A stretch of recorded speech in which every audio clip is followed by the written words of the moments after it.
je me tais, ou j'apprendrai à écouter.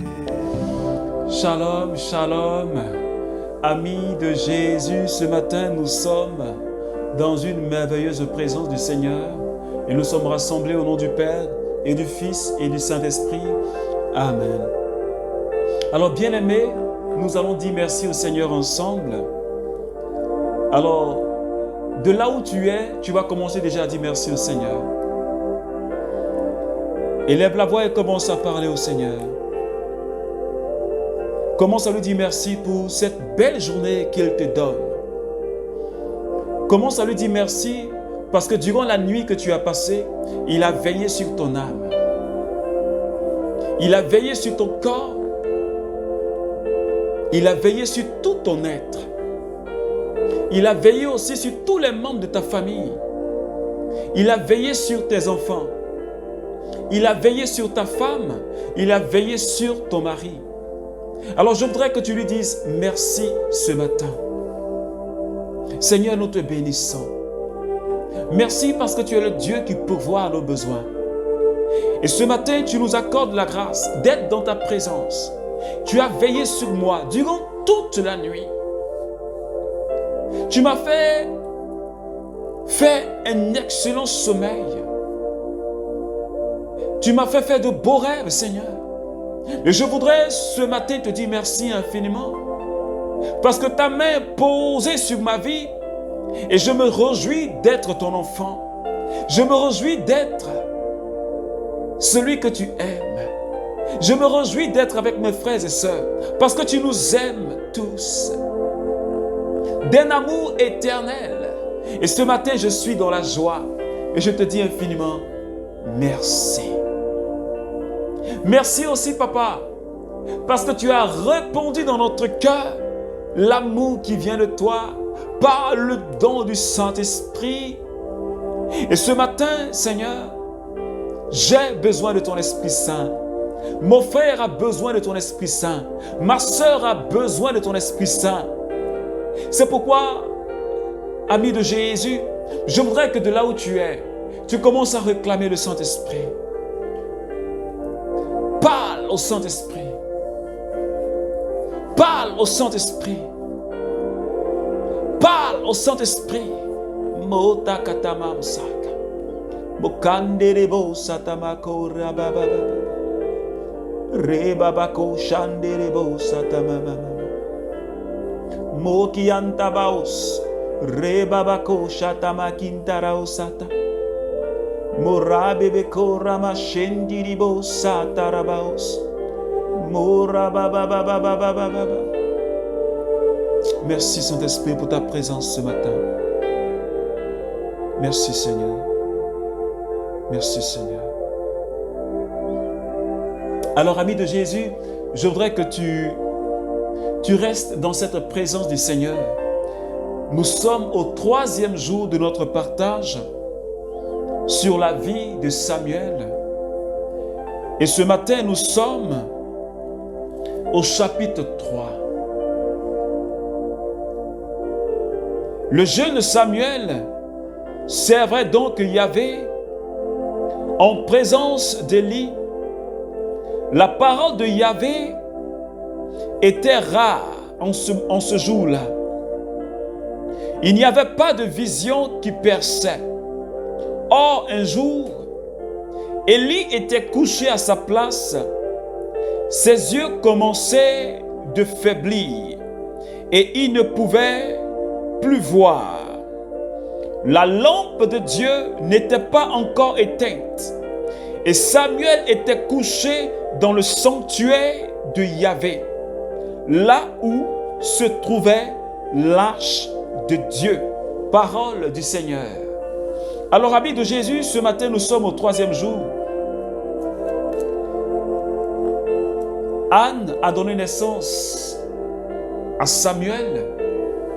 Et comme elle avait promis au Seigneur, elle a envoyé Samuel au sanctuaire pour servir le Seigneur, parce qu'il était consacré au Seigneur.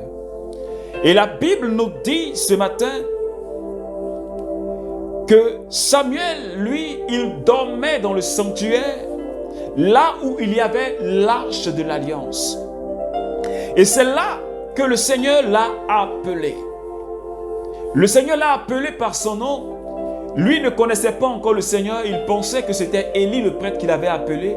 Il est parti vers Élie pour lui dire, me voici, tu m'as appelé. Élie lui dit, non, je ne t'ai pas appelé. Et cela s'est produit 3 fois jusqu'à ce que Élie comprenne que c'est le Seigneur qui appelait le petit Samuel. Il lui a dit, pour la 3e fois, si il t'appelle par ton nom, dis, parle. Ton serviteur écoute. Et quand le Seigneur a appelé Samuel par son nom, il a répondu, Seigneur, parle, ton serviteur écoute. Et c'est là que le Seigneur a commencé à lui donner sa parole, à lui donner des révélations. Alors, amis de Jésus, ce matin, je bénis le Seigneur pour cette parole. Parce qu'au verset 19, il est dit, Samuel grandissait. Dieu était avec lui et ne laissait tomber aucune de ses paroles. Cela veut dire que lorsque Samuel annonce une parole, elle s'accomplit. Tout Israël sut, depuis Dan jusqu'à Bethsabée, que Samuel était accrédité comme prophète de Yahvé et Yahvé continuait à se manifester à Shilo car Yahvé se révélait à Samuel. Alléluia. Ce matin, je voudrais parler à un serviteur de Dieu. Je voudrais parler à un membre du renouveau charismatique qui est dans un ministère. Je voudrais parler à quelqu'un qui sert Dieu. Je voudrais me parler à moi-même. La Bible dit que Samuel, il était tout le temps dans la présence du Seigneur. Il dormait dans la présence de Dieu. Il était à côté de l'arche de l'alliance, de l'arche de Dieu. Il était tout le temps dans la présence du Seigneur. Et au verset 19, la Bible dit il grandissait. Il grandissait. Et les paroles qu'il proclamait se réalisaient. Et le peuple a su que Dieu l'avait réellement accrédité. Que Dieu l'avait établi comme son prophète. J'aimerais ce matin dire et demander à un membre du renouveau charismatique qui est dans un ministère, où est-ce que tu dors? Toi qui dis être dans un ministère, toi qui dis prétendre servir le Seigneur, où est-ce que tu dors? Parce que Samuel, lui, passait plus de temps dans la présence du Seigneur pour que Dieu le forme, pour que Dieu l'éduque, pour que Dieu lui parle, pour que Dieu lui révèle sa volonté, pour que Dieu l'enseigne. C'est pourquoi Paul dit, nous n'avons pas besoin d'être enseignés, mais l'onction que nous avons reçue nous enseigne. Où est-ce que tu dors, serviteur de Dieu? Où est-ce que tu dors, membre du renouveau charismatique? Où est-ce que tu passes le plus souvent ta vie? Est-ce que tu passes ta vie au pied du tabernacle? Est-ce que tu passes ta vie au pied du Saint-Sacrement? Est-ce que ta vie de serviteur, c'est au pied du tabernacle? Ou est-ce que c'est sur ton portable? Ou est-ce que c'est dans le monde en train de faire autre chose? En train de calomnier? Ou en train de critiquer? Où est-ce que tu passes ton temps en tant que serviteur pour t'abreuver comme Samuel? Parce que tu es appelé comme lui à grandir dans le ministère. Nous sommes appelés à grandir dans le ministère. Parce que si nous ne grandissons pas, c'est qu'il y a un problème. Ce n'est pas Dieu, ce n'est pas l'esprit qui est en nous qui a un problème, mais c'est parce que nous n'allons pas nous abreuver. C'est parce que tout simplement, nous n'allons pas à la source pour nous remplir de Dieu. Il faut que toi et moi, nous soyons remplis comme Samuel est rempli. Et nous sommes appelés à croître dans le ministère. Et Samuel a grandi, le peuple a su, parce que les paroles qu'il déclarait se réalisaient. Ces paroles, comme la Bible dit, ne tombaient jamais par terre parce que Dieu se chargeait d'accomplir cela. Dieu l'avait mandaté. Dieu l'avait rempli d'une onction spéciale. Est-ce que depuis que tu as commencé le ministère, est-ce que tu cherches réellement la face du Seigneur? Parce qu'on n'est pas dans un ministère pour dormir. On n'est pas dans un ministère pour somnoler. On n'est pas dans un ministère pour s'amuser. C'est le chant de Dieu. Et nous avons besoin de travailler pour ne pas être des médiocres. Nous avons besoin de travailler pour exceller dans le ministère, pour porter du fruit dans le ministère. Et Samuel, lui, portait du fruit. Il portait du fruit. Parce que la gloire de Dieu se manifestait au travers de lui pour restaurer des âmes, pour guérir des âmes, pour convertir des cœurs. Ami de Jésus, serviteur de Dieu et membre du renouveau charismatique, où est-ce que tu dors? Est-ce que tu dors dans la présence du Seigneur? Est-ce que tu pars au pied du tabernacle pour te ressourcer? Parce que Jésus, ce prisonnier d'amour, il t'attend. Il nous attend au tabernacle. Il nous attend. C'est là qu'il forme ses saints. C'est là qu'il nous remplit.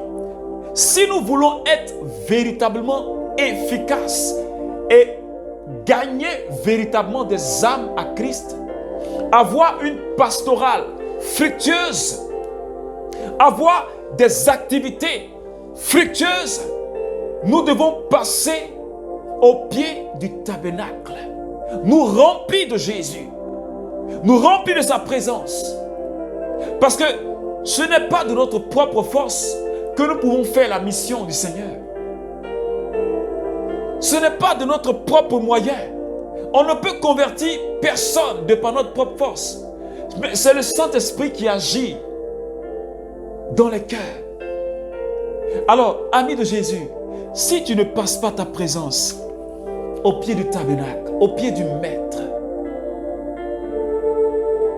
si tu ne vas pas t'abreuver, si tu ne lis même pas ta parole, quelqu'un qui est appelé à l'évangélisation